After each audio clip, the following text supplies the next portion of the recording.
Boa tarde, a graça e a paz do Senhor Jesus, muito bem-vindos todos, alegria de vê-los, alegria de estar aqui na comunhão com cada um de vocês, que marca esse encontro conosco nesta tarde de domingo, mais uma vez. Mas hoje eu convido você a meditar comigo em Jeremias 29, conforme você está vendo aí na nossa página, Jeremias 29, versículos 4 a 14, e Jeremias 29, 5 a 14, em seguida estaremos orando ao Senhor. Construam casas e habitem nelas. Plantem jardins e comam de seus frutos. Casem-se, tenham filhos e filhas. Escolham mulheres para casar-se com seus filhos e deem as suas filhas em casamento para que também tenham filhos e filhas. Multipliquem-se e não diminuam. Busquem a prosperidade da cidade para a qual eu os deportei e orem ao Senhor em favor dela, porque a prosperidade de vocês depende da prosperidade dela. Porque assim diz o Senhor dos Exércitos, o Deus de Israel: não deixem que os profetas e adivinhos que há no meio de vocês os enganem. Não deem atenção aos sonhos que vocês os encorajam a terem. Eles estão profetizando mentiras em meu nome. Eu não os enviei, declara o Senhor. Assim diz o Senhor: quando se completarem os 70 anos da Babilônia, eu cumprirei a minha promessa em favor de vocês de trazê-los de volta para este lugar. Porque sou eu que conheço os planos que tenho para vocês, diz o Senhor, planos de fazê-los prosperar e não de lhes causar dano, planos de dar-lhes esperança e um futuro. Então vocês clamarão a mim, virão orar a mim e eu os ouvirei. Vocês me procurarão e me acharão quando me procurarem de todo o coração. Eu me deixarei ser encontrado ou ser achado por vocês. Vamos orar. Pai, aí está a palavra sobre a qual inclinaste o nosso coração, a nossa mente, a nossa vontade ao longo destes dias, desde a metade desta semana até agora. Agora queremos ouvir o que tens a nos dizer nela. Esperamos, cremos, aguardamos ser guiados pelo teu Espírito, para que nada daquilo que está no desígnio do teu coração deixe de ser ministrado à igreja que participa deste momento e que estará ao alcance desta palavra, ainda que não agora. Por tua misericórdia, que nenhum dos teus conselhos caia por terra. Por tua misericórdia, permite que esta palavra acorde teus filhos, abra os olhos, nos levante para além de nós mesmos, para uma visão da tua soberania, da tua vontade que se manifesta independentemente de nós e da nossa vontade, mas que por graça e bênção infinita nos inclui. Verdade é que esta palavra só tem a ver com a igreja, o povo que o Senhor levantou. O homem no mundo que não obedece o evangelho, dela nada vai entender. Jamais vai aceitar a soberania de Deus. Crentes já lutam contra essa soberania, quanto mais o ímpio. Esta é uma palavra para a igreja, para os santos do Senhor. Por isso fala conosco e abre os nossos ouvidos e o nosso entendimento para que a percebamos e nada percamos dela, por tua misericórdia e graça. Em nome e por amor de teu santo Filho, Jesus. Amém. Você está vendo que o tema dado aí sobre esse texto lido é fidelidade soberana. Este é um texto bem contextualizado. Eu não vou entrar na contextualização do texto, que é por onde eu até pretendi ir esses dias que passaram, porque a gente pode se afastar um pouco da proposta. Mas a contextualização fala do fato de que Israel estava lá cativo em Babilônia e os profetas se levantavam para dizer: olha, não temos que estar aqui, nós somos o povo da vitória, o povo da conquista, contradizendo a palavra de Jeremias que dizia: submetam-se à vontade de Deus. Deus determinou que isso acontecesse, por mais que contrarie vocês, por mais que os frustre. Vocês pecaram, estão colhendo os frutos do seu pecado. Então se submetam à vontade do Senhor, porque Ele não vai mudar uma vírgula do que Ele disse até que Ele cumpra todo o plano dele. É onde você encontra o Senhor fechando esta exortação, nesse versículo 11, que a gente pinça. Muitas vezes você já me ouviu citar Jeremias 29, 11, e vale a nossa fé ir por aí, pegar alguns textos da palavra, crer que ela se aplica à nossa vida, só que temos que ter sempre o cuidado de verificar o contexto em que aquele texto se pronuncia, para que a gente não incorra no risco de fazer uma interpretação particularizada conveniente e se atropele e tropece na palavra. Então Jeremias 29:11 tem uma promessa gloriosa que enche o nosso coração de prazer e de alegria. Mas por que a gente, ao ler Jeremias 29:11, eu é que sei que pensamentos ou que planos tenho a respeito de vocês, pensamento de bem e não de mal, para dar o fim que vocês esperam, a gente pensa no fato de que o pensamento de Deus é o nosso pensamento, o plano de Deus é o nosso plano, ou coincide. E que quando Deus está dizendo isso, Ele está dizendo, eu vou atender a esse seu plano, eu vou atender a esse seu pensamento. Não, o que Ele está dizendo é, eu sei que pensamentos tenho, são esses pensamentos com os quais eu estou comprometido. Quando a gente faz essas abordagens muito realistas do que a palavra de Deus diz, um bom número de crentes fica frustrado. Eu lembro de uma mulher que vive um evangelho de engano a vida inteira, já sofreu consequências graves na sua estrutura psíquica por conta disso, e agora eu percebo que, depois de ter sido restaurada, ela volta às mesmas origens enganosas, dela dizer que quando alguém prega essas realidades, que vão na contramão daquelas expectativas que o crente nutre em cima de textos isolados, não está alimentando a fé de ninguém, está matando a fé, comendo a fé, assim que ela diz. Em vez de estar alimentando, está comendo a fé. A vida dela fala por si mesma, coitada, mas a verdade é que homens de Deus, mulheres de Deus estão comprometidos com a palavra que é verdadeira. E a nossa fé só volta para Deus com frutos quando ela flui pela palavra, tal como Paulo disse, a fé vem pelo ouvir e ouvir a palavra de Deus, a pregação de Cristo, sem rodeios, sem omissões, mas sem distorções. Paulo fala isso muito bem em 2 Coríntios capítulo 4. E a questão que nós temos aqui, quando estamos falando de que os planos de Deus, e Ele tem planos a seu respeito, e o tema que estamos colocando em cima desse texto, fidelidade soberana, é a questão da soberania divina. A soberania divina é um construto que Deus não negocia, Ele é Deus porque é soberano, Ele é soberano porque Ele é Deus, então não há negociação aí. Ela leva muito crente a tropeçar.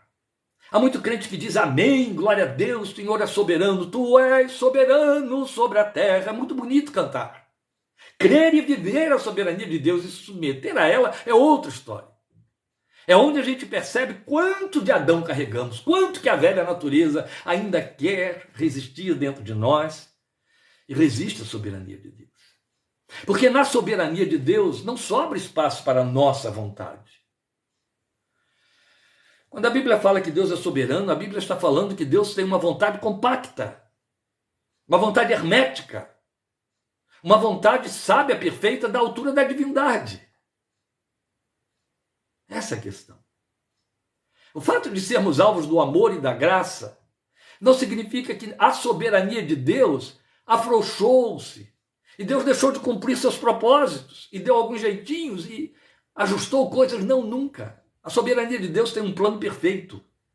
E este plano de Deus e o desenvolvimento do plano de Deus jamais vai ferir a sua soberania. Jamais. É por causa da soberania de Deus que você vai ouvir coisas que levam alguns coitados. É o caso, por exemplo, dos jeovitas, não aceitarem que Jesus é o Filho. E o Filho como Deus, segunda pessoa da Trindade, uma vez que também não aceitam a Trindade, pelas vezes todas em que a Bíblia diz que Jesus, ainda que sendo filho, se submeteu à vontade do Pai. Ele diz no Getsemane, não seja feita a minha, mas a tua vontade, porque foi da vontade do Pai. Então eles tentam ver Jesus como menor do que Deus Pai, e daí não Deus, um Deus menor, por conta de não conceberem que um Deus esteja submisso à vontade de Deus. Essa linguagem toda é a linguagem da soberania. Jesus, por ser o Deus soberano, está sujeito à soberania de Deus Pai. É a Trindade. A soberania de Deus é a sua vontade em ação. E é onde o nosso entendimento espiritual precisa se segurar para crescer e para não tropeçar. A soberania de Deus é a sua vontade em ação. A soberania de Deus não é um decreto, como leis humanas, que você tem de conhecer para não infringir. E ela fica lá para avisar, se falhar aqui, eu vou agir. Não. A soberania de Deus está agindo o tempo todo. Ela está em processo, ela não cessa. Vamos lembrar a gloriosa palavra de Romanos 8:28. Ele age em todas as coisas para o bem daqueles que o amam e que são chamados pelo seu propósito. Não fala do mundo, fala da igreja. Não confundamos. Então a soberania de Deus é a sua vontade em ação. Ele quer que nós a experimentemos. O quê? A sua vontade. A vontade é a soberania em ação. Amém? Ou melhor, a soberania é a vontade em ação. Então ele quer que experimentemos a vontade, que tem tudo a ver com a soberania. Cumpridos os seus critérios, evidente. E aí, para podermos, então, ratificar isso em cima do texto de Jeremias 29, eu quero primeiro levar você a pensar nisso comigo e com Paulo, né, no caso, em Romanos capítulo 12. Nós vamos pensar juntos com Paulo.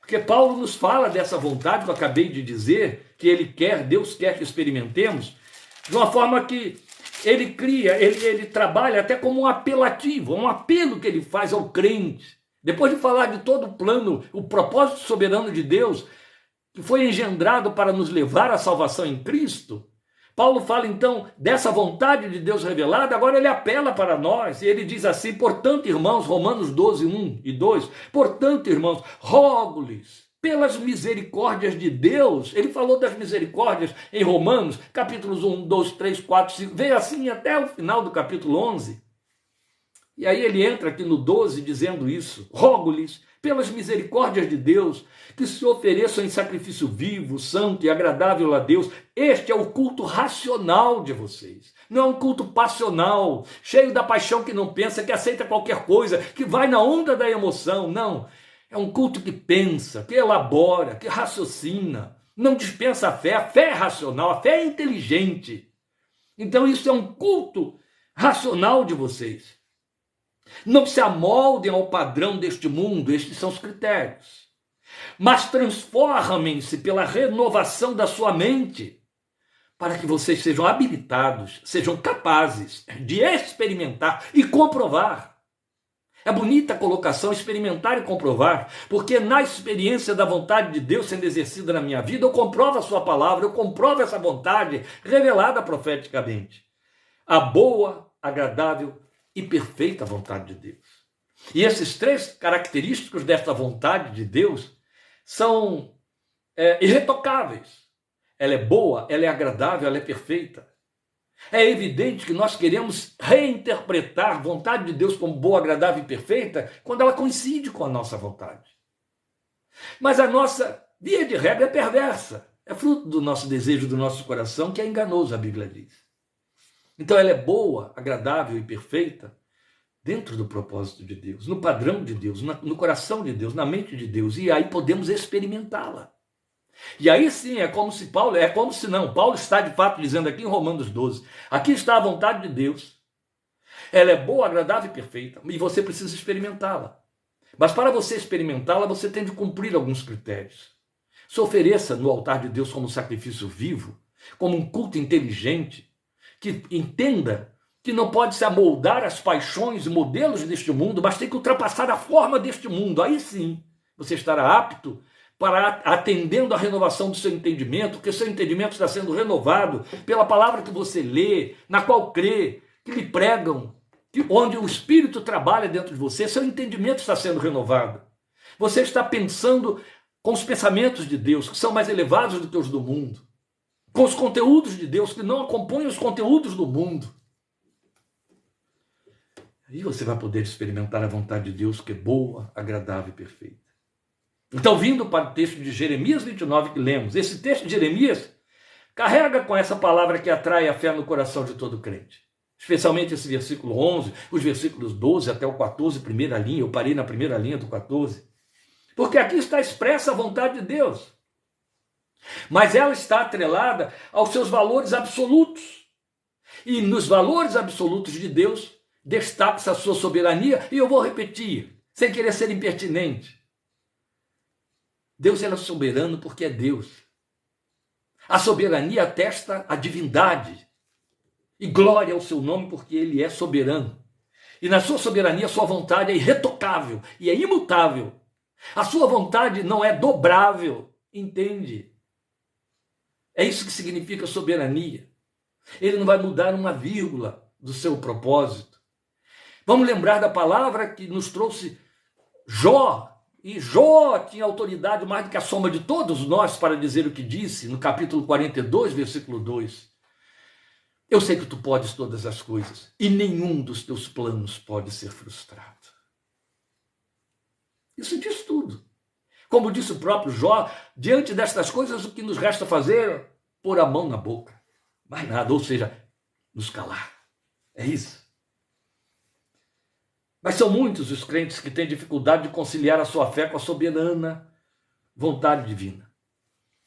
Porque acham que ela se dissolve, que Deus muda a sua forma de agir, suspende a sua vontade ou a altera em nome de bondade ou para não ferir a visão pessoal que esse crente construiu a respeito de Deus. Ninguém foi autorizado a construir uma visão particular de Deus.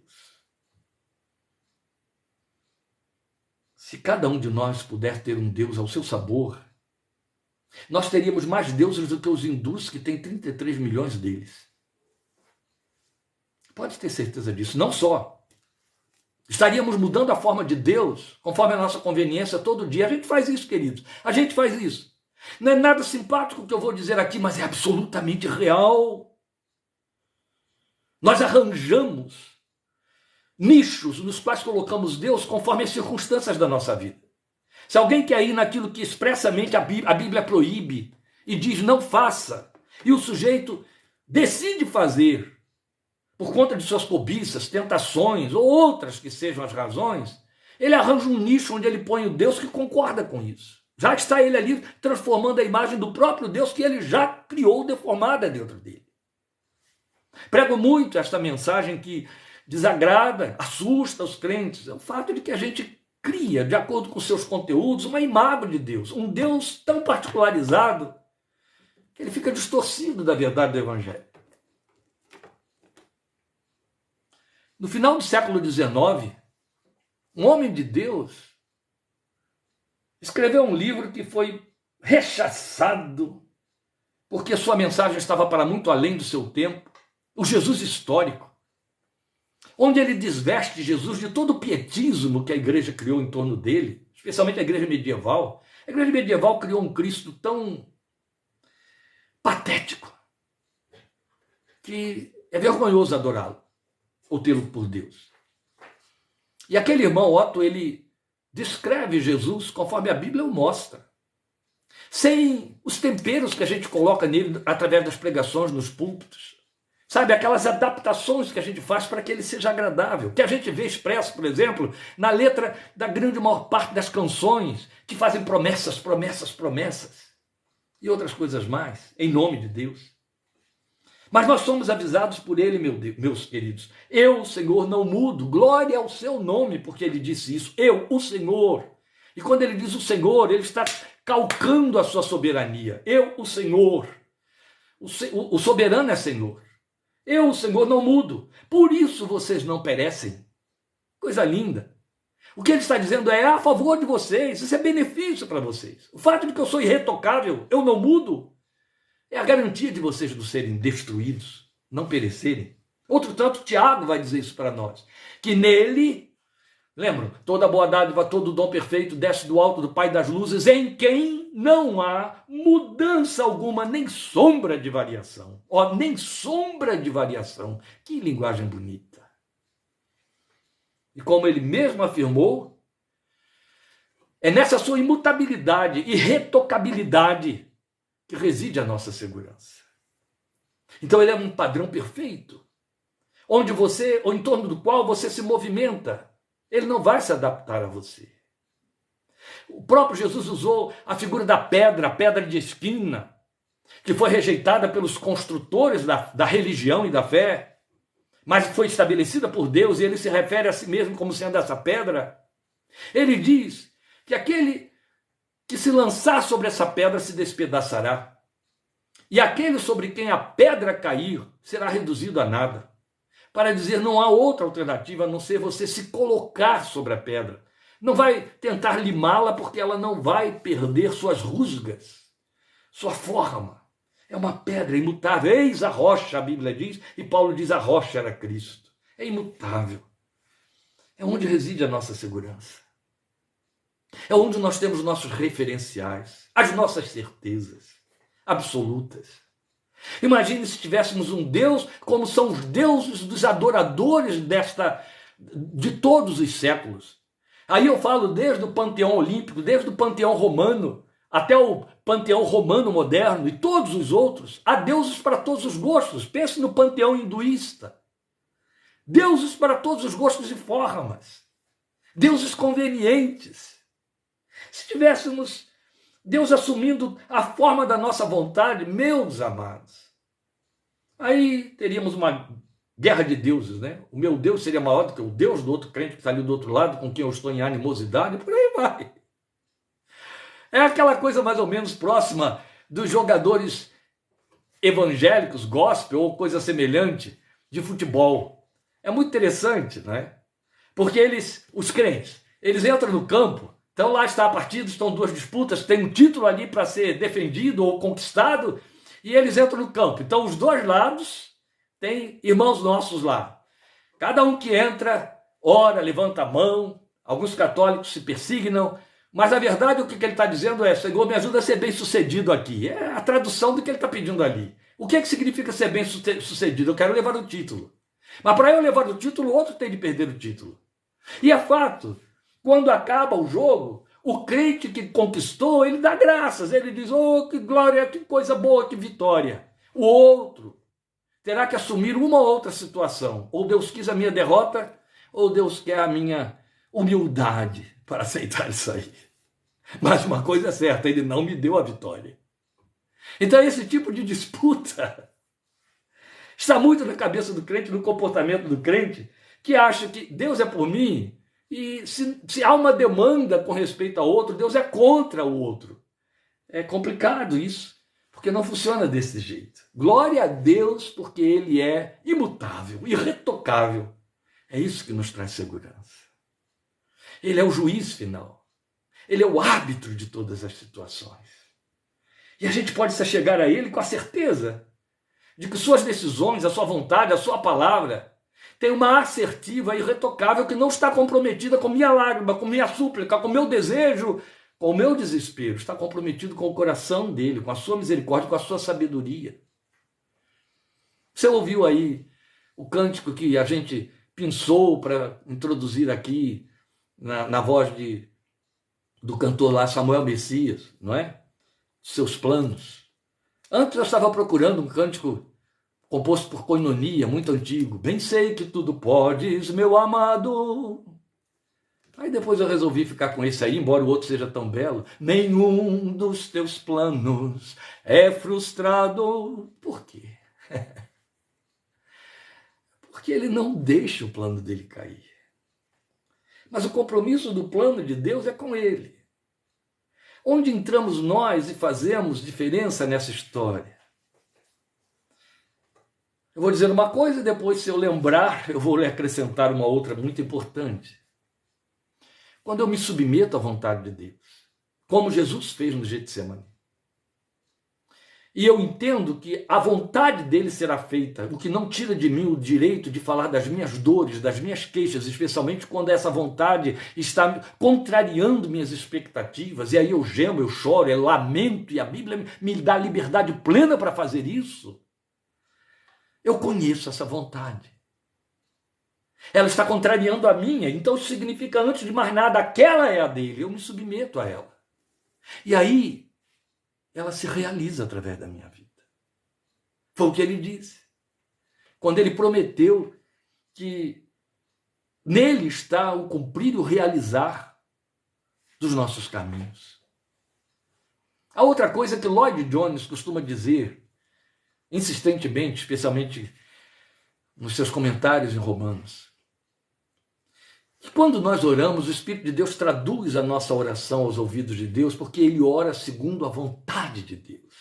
A minha oração e a sua oração, meus queridos, às vezes isso é apenas uma verbalização, ela não é feita segundo a vontade de Deus. Eu não a conheço, ela é feita segundo a minha vontade. Então Lloyd Jones diz isso, via de regra, aquela oração que atende explicitamente aquilo que eu supliquei, é a oração que foi feita segundo a vontade de Deus. porque o Espírito de Deus já tinha gerado esse desejo no meu coração. Esta é a razão porque, com muita autoridade, o Salmo 34 diz: agrada-te do Senhor e Ele cumprirá o desejo do teu coração. Mas ao mesmo tempo te avisa, entrega o teu caminho ao Senhor. É lindo isso.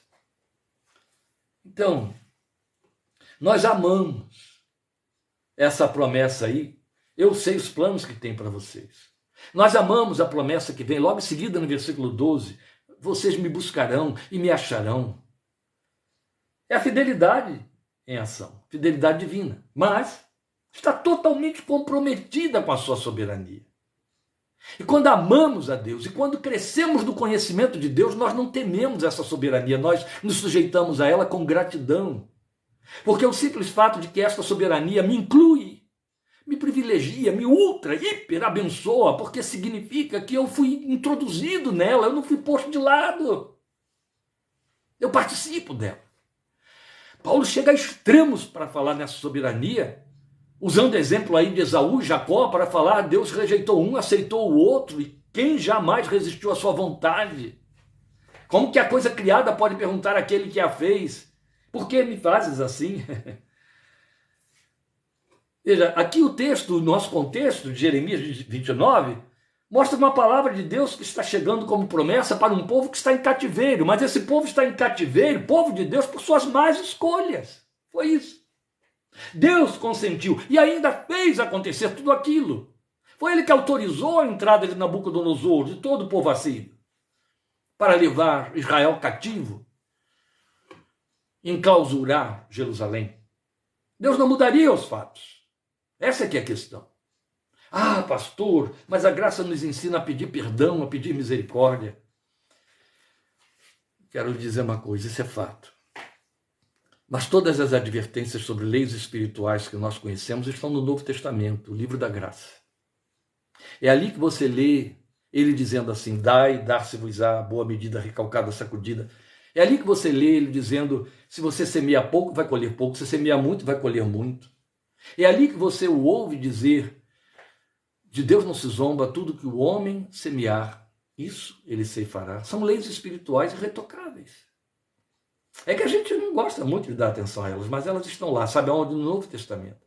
Então, quando a Bíblia fala que se eu confesso, se eu me arrependo, o que eu vou receber é perdão. Mas vou sofrer as consequências, com toda a certeza, das minhas más escolhas. Deus não vai mudar a sua lei. O que eu vou precisar é de graça para passar por isso com humildade e sabedoria. E não como quem é arrasado pelas próprias consequências. Vou precisar de graça que me baste, de graça que me fortaleça, que me dê um fôlego novo. Ele vai ser meu ajudador. Mas ele não vai mudar, contornar leis espirituais, porque eu sou um queridinho. Isso não existe, amados. São ilusões espirituais que nós nos permitimos criar, idealizando um Deus segundo nosso imaginário de adorador evangélico, gospel ou o que seja. Isso é muito sério. Então, em outras palavras, por pior que isso seja de ser ouvido, há muito mais seriedade em Deus do que a graça de que se fala por aí. Porque se malbarateia tanto a graça que nos tornamos abusados e desrespeitosos. E aquilo que a Bíblia chama de princípio da sabedoria, que é o temor a Deus, voa pela janela no abrir da boca. Então, Deus não mudaria os fatos do entorno de Jerusalém, de Israel, cativo em Babilônia. E não mudaria a favor da transformação e do conserto do seu povo. Ele não voltaria atrás. Você imagine se Deus dissesse: não, eu tinha dito a vocês que fizessem a terra descansar um ano inteiro, a cada 7 anos, vocês não obedeceram, mas tudo bem, eu vou perdoar e vamos para frente. Deus. Não. A Bíblia diz que ele corrige aquele a quem ama. Isso significa que faz correções. O que é a palavra correção? Correção é levar você a ter uma retidão semelhante. Correção. Semelhante a dele. Ele corrige. A correção significa a melhor intenção de Deus a mim e a seu favor. É evidente, ela contraria o nosso propósito. Se contraria o nosso propósito, nos incomoda. Olha a criança à nossa volta. Você não pode consentir com todas as decisões dela.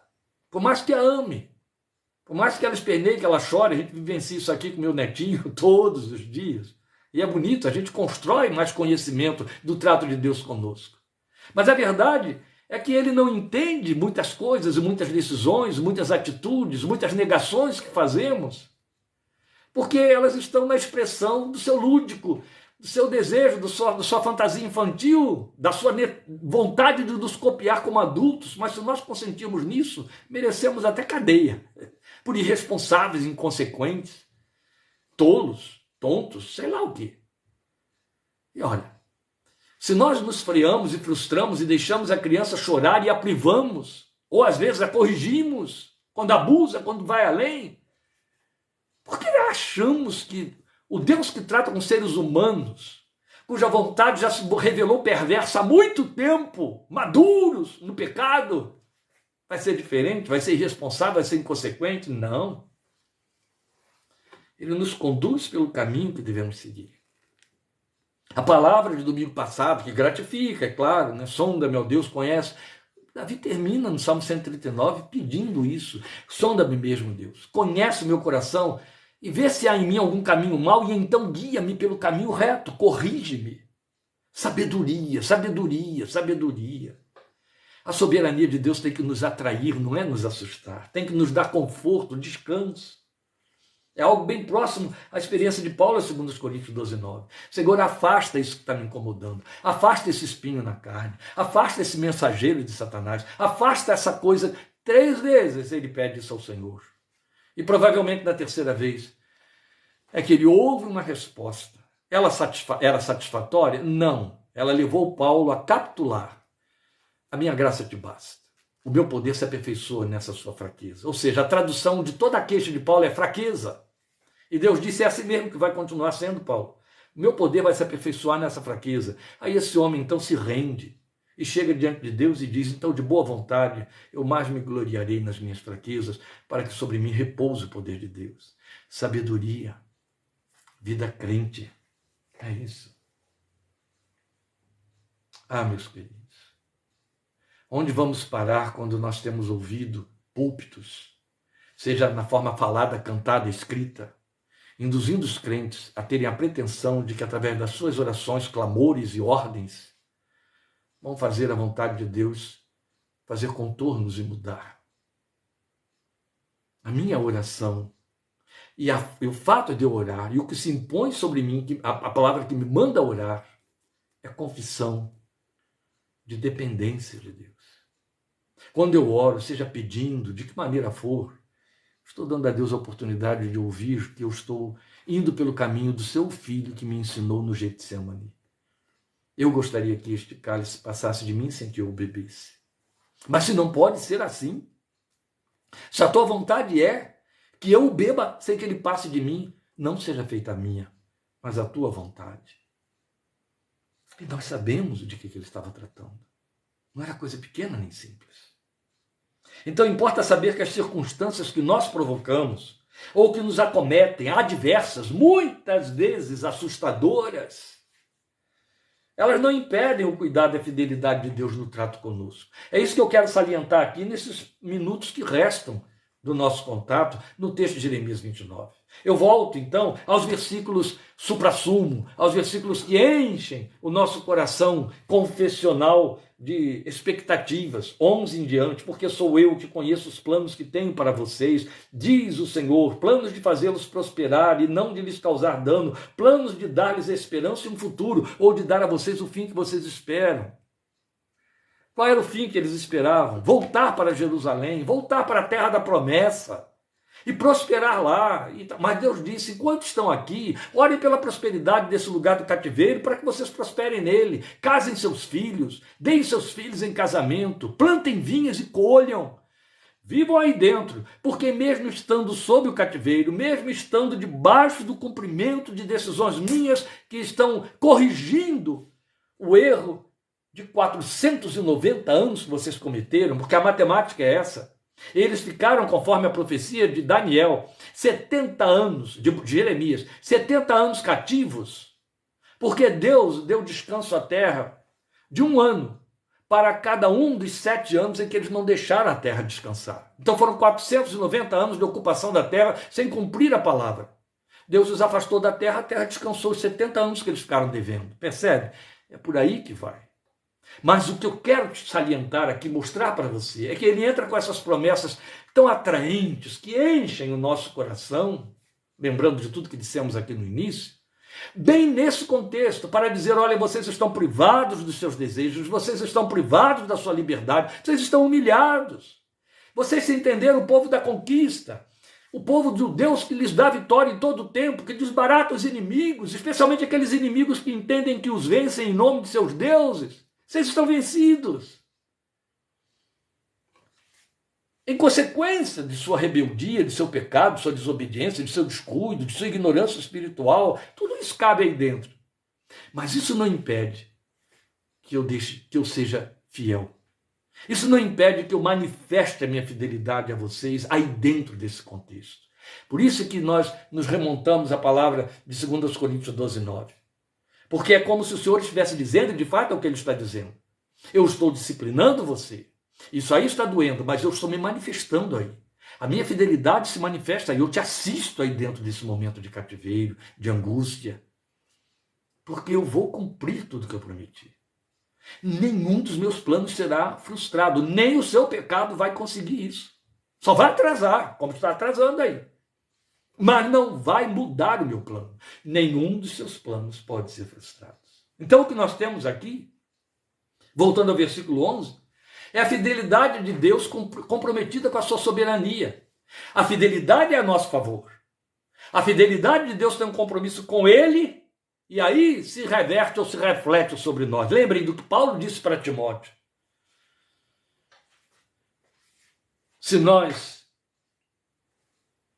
o negarmos, ele permanecerá fiel porque não pode negar a si mesmo.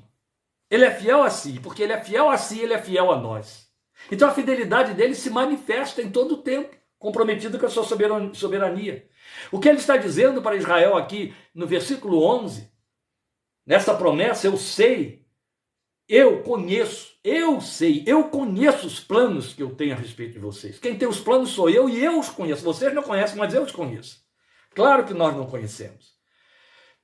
Outras versões dizem, eu conheço os pensamentos que tem a respeito de vocês. Aí vai lembrar Isaías 55, 8 e 9.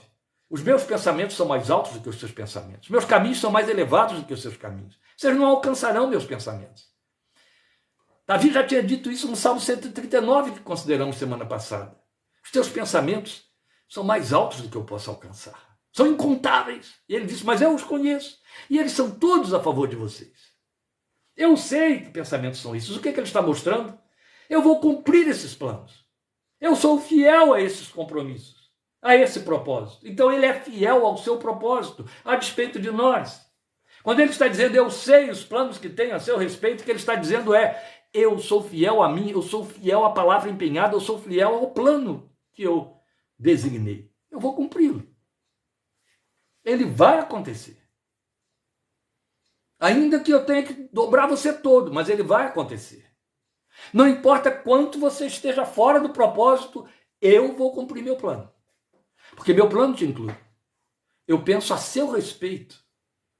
Claro que não é este o caminho por onde queremos ir. Eu estou aqui ressaltando a soberania de Deus, e quem não quer ir por aí vai crescer muito aqui em cima de Jeremias 29, 11, dizendo, oh, Deus pensa em mim. Temos um cântico lindo que diz isso, pensa em mim, Jesus, lá da sua cruz. Ele pensa assim, é fato. O Salmo 91 comprova isso, que ele dá ordens aos seus anjos a nosso respeito. Nós somos assunto da agenda de Deus. Glória ao seu nome, não há nenhuma soberba em pensar isso. São promessas, revelações pelas quais podemos transitar na fé, que nos alcançam. Mas o fato é que ele está dizendo que ele pensa em nós com um plano já engendrado. À luz de Efésios 2:10, esses pensamentos, esses planos foram projetados nos dias da eternidade. Não pode ser diferente. Logo adiante você vai encontrar Jeremias, repetindo a palavra do Senhor para ele, eu acho que é o capítulo 31, versículo 3, há muito que o Senhor me apareceu dizendo. É muito interessante, porque algumas versões dizem assim, o Senhor me apareceu vindo de longe. Outras versões dizem, há muito que ele apareceu me dizendo. E outra, a versão que eu estou usando, vai dizer, ele me apareceu no passado. Para falar de coisa muito antiga, dizendo, com amor eterno eu te amei. E também com as cordas da minha benignidade te atraí. Com amor eterno eu te amei. Oh, meus irmãos, isso vai extrapolar o nosso entendimento para cumprir, inclusive, a palavra de Paulo em Efésios 4, quando diz para nós que o amor de Deus excede o nosso entendimento. Claro, quando você usa a linguagem da eternidade, para por aí. Os cientistas estão brincando de eternidade, depois que lançaram James West, aquele superpotente telescópio de 9 bilhões de dólares, que está agora lá a 1.600.000 quilômetros da Terra, fotografando galáxias impensadas, eles estão espantados com o tamanho do tempo, da mensuração do tempo, do reflexo de luzes de corpos celestes distantes, que no mínimo lhes fala, sabe de quê? De infinitude. Infinitude. Não dá para medir esse tempo mais. Mas a verdade é que quando o Senhor diz através de Jeremias, com amor eterno eu te amei, o que ele está dizendo é, eu te amei num tempo em que o tempo ainda não existia e por conta disso eu criei o tempo para poder criar você e tornar você realidade para satisfazer o meu plano. Isso significa que eu não vou deixar você brincar com esse plano. Eu sei que plano eu tenho. Eu sei o que eu pensei nos dias da eternidade, desde quando eu te amei. É onde chega João quando diz assim, nós o amamos porque ele nos amou primeiro. Até onde o primeiro alcança? Até onde vai o primeiro? A luz de Jeremias 31:3 vai até a eternidade. A eternidade não tem ponto de partida, não tem início. E não terá fim. Então o amor, que começou num tempo que não pode ser medido, não vai terminar, apesar de mim, apesar de você. Ele é fiel no seu propósito. Ele não vai mudar os seus pensamentos. Ele vai cumpri-los. Ele vai cumpri-los. Ele é fiel para cumprir também. Fiel no propósito e fiel para cumprir o propósito. É quando ele diz para dar a vocês o fim que vocês esperam. Aí parece que é para atender a nossa vontade, não. O fim que esperam é o fim que necessitam. Deus não está nunca jogando com o nosso desejo. Ele não faz isso. Ele joga com a nossa necessidade, que gera o desejo. O desejo não pode criar a necessidade, mas cria. Agora, a necessidade opera o desejo. Ela forma o desejo. E aí ela é moralmente perfeita. Ela está no lugar certo. Aí esse desejo tem o seu lugar. Quando ele é fruto da necessidade. E aí o que acontece é Deus dizer, essa necessidade gera dentro de você um desejo, uma esperança. Eu vou cumprir isso aí. Eu sou fiel no cumprimento. Eu não falho na minha promessa. Lucas diz isso para nós, falando ali dos dias da natalidade, da encarnação do Filho de Deus. Ele diz, nenhuma das suas promessas, o seu poder, nada é impossível para Deus, nada é impossível para Deus em cada uma de suas promessas. O poder de Deus está comprometido com a promessa de Deus. Por isso que é muito importante você conhecer na sua comunhão com Deus onde você se encaixa dentro da promessa. Minimamente, até agora, você já pode assumir que há um propósito determinante da soberania de Deus pelo qual você foi chamado à fé. Volta a Efésios 2:10. Porque somos feitura dele, criados em Cristo Jesus para as boas obras, criados de antemão para as boas obras, aliás, criados em Cristo Jesus para as boas obras que Deus preparou de antemão. Antemão é um advérbio de tempo para falar de um tempo infinito. É o mesmo que ele usa no início, no capítulo 1 de Efésios. Já estivemos estudando Efésios com os irmãos nas Minutas da Fé. E ali consideramos isso, é a linguagem de eternidade. Não é um ponto de partida de um determinado momento. Não, não. Ele engendrou isso nos dias da eternidade. Por isso é que a gente diz com muita autoridade bíblica que nada que nos acontece pega Deus de surpresa. Nada. Isso não é fatalismo. Isso é soberania. Quem prega fatalismo são religiões, inclusive, contrárias à revelação de Deus. Não é fatalismo. Fatalismo é ignorância espiritual. É vontade expressa, soberania perfeita. Ele é fiel para cumprir o que ele prometeu. Se eu cumprir, se eu prometi, eu vou cumprir. Eu disse que vocês terão o fim que esperam. A resposta que necessitam. E nós sabemos que no contexto de Israel, ela era retorno a Jerusalém. E ele se cumpriu. E a prosperidade ali. Mas depois nós temos um outro desdobramento dessa fidelidade, é o último, é com que eu encerro essa meditação que pode estar assustando um pouquinho você, é o que está aí nos versículos 12 em diante. Então vocês clamarão a mim, virão orar a mim, e eu os ouvirei. Vocês me procurarão e me acharão. E no início do versículo 14, eu vou me deixar achar. Eu não vou explorar isso aí, eu só quero mostrar a você que o que ele está dizendo aqui, eu sou fiel para responder a você. Eu sou fiel para ouvir e dar resposta. Vocês vão me buscar e vão me achar. Mas percebe o caminho por onde nós passamos? Primeiro tivemos que nos sujeitar ao fato de que o plano é o dele.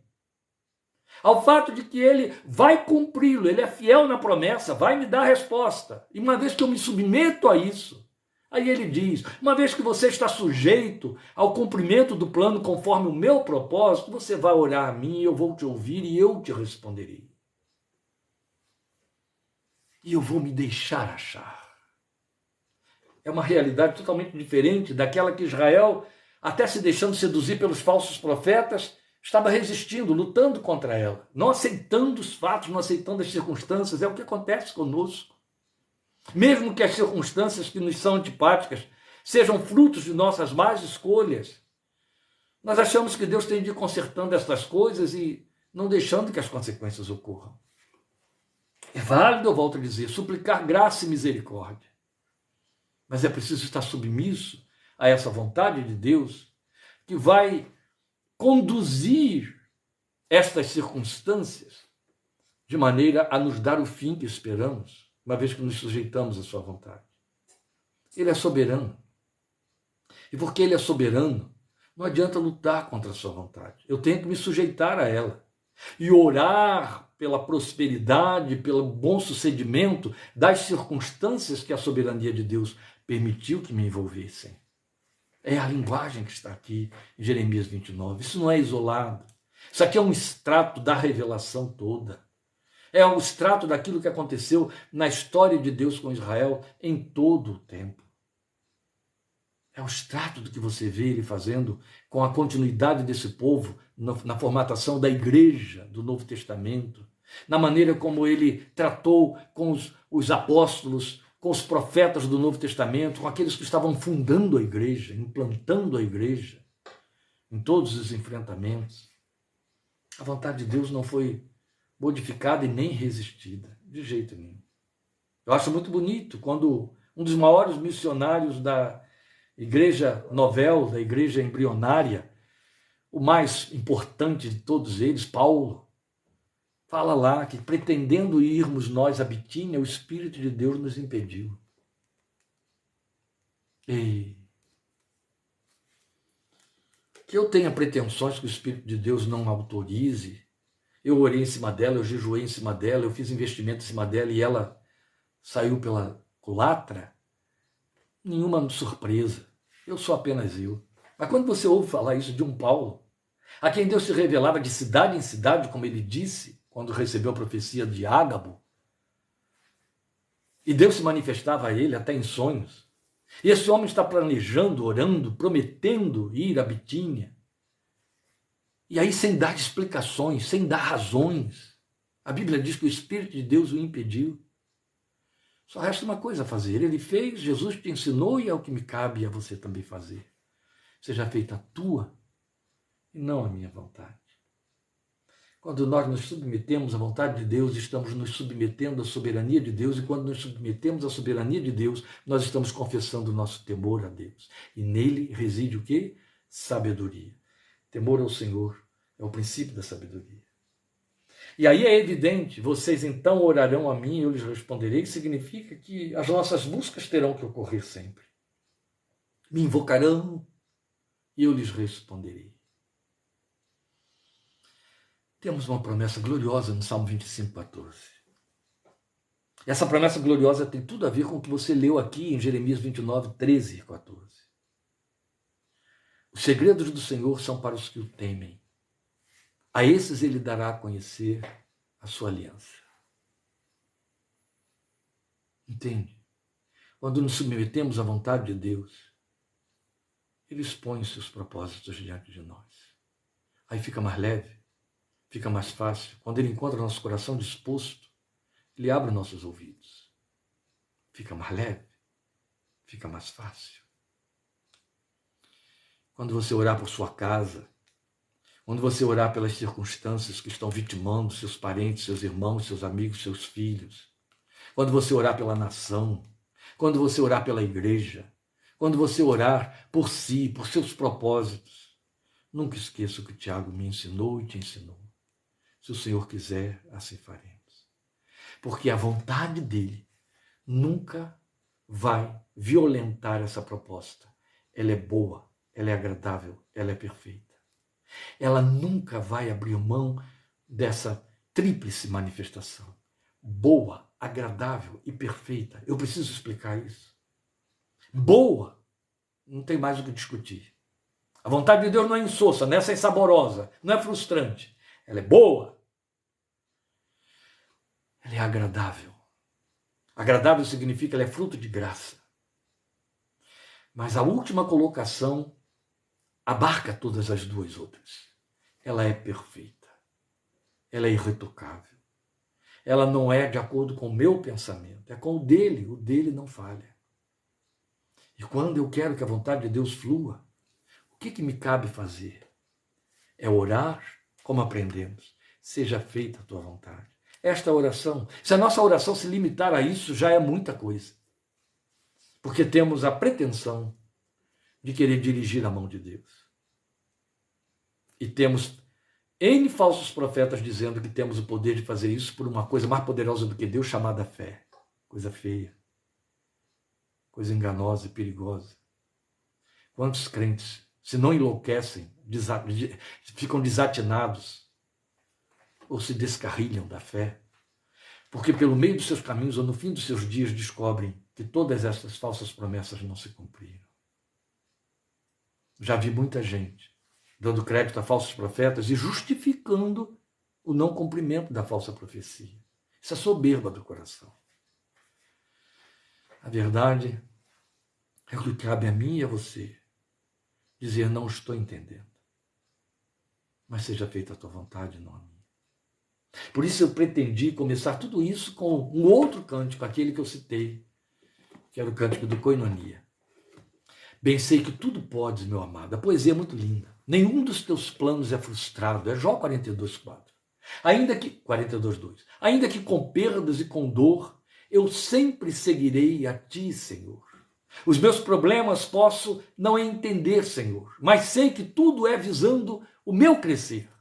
Se lutas e tribulações eu tenho que passar, te peço forças para continuar a crer e a confiar no grande amor que tens, meu Pai, por mim. O meu desejo eterno é te adorar e aos teus pés me derramar sem fim. Procure este cântico esta noite, Koinonia. Procure e o ouça. Ele é muito belo. Em vozes maviosas ele está gravado por aí, você pode achá-lo. Bem sei que tudo podes, meu amado, nenhum dos teus planos é frustrado, ainda que com perdas e com dor, eu sempre seguirei a ti, Senhor. Os meus problemas posso não entender, Senhor, mas sei que tudo é visão do meu crescer. Se lutas e tribulações eu tenho que passar, te peço forças para continuar a crer e a confiar no grande amor que tens, meu Pai, por mim. O meu desejo eterno é te adorar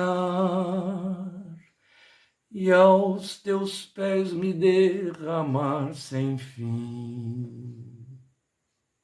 Deus te abençoe, te guarde e te fortaleça. Seja servo do Deus soberano, cuja soberania te elegeu e que o faz correr em sua direção para abençoar sua vida. Ele tem pensamentos de bem e de paz a seu respeito. Cooperam todas as coisas para cumprir a vontade dele, a favor dos que o amam e dos que são chamados segundo o seu propósito. Este é você. Amém. O Senhor te abençoe e te guarde. O Senhor faça resplandecer o seu rosto sobre ti e tenha misericórdia de ti. O Senhor sobre ti levante o seu rosto e te dê paz. Até domingo que vem, em nome do Senhor Jesus. Obrigado por sua companhia e sua ativa participação conosco neste culto da palavra. Amém? O Senhor te abençoe. Até o próximo encontro, em nome de Jesus.